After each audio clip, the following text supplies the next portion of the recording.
Company રાજ્યમાં રોકાણ કરી શકે છે અને એના માટે બેઠકોનો દોર પણ શરૂ થઈ ગયો છે। રાજ્ય સરકારના પ્રવક્તા ઋષિકેશ પટેલે પ્રેસ કોન્ફરન્સમાં જણાવ્યું કે ટેસ્લા કંપનીના CEO એલન મસ્ક ભારતમાં કારના ઉત્પાદનને લઈને અનેક બેઠકો કરી ચૂક્યા છે।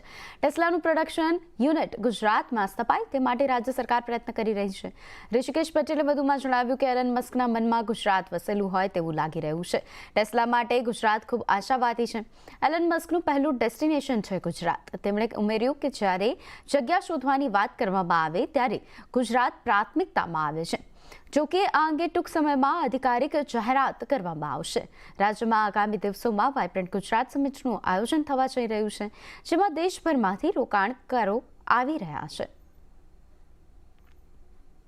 ટેસ્લા માટે ગુજરાત ખૂબ આશાવાદી છે।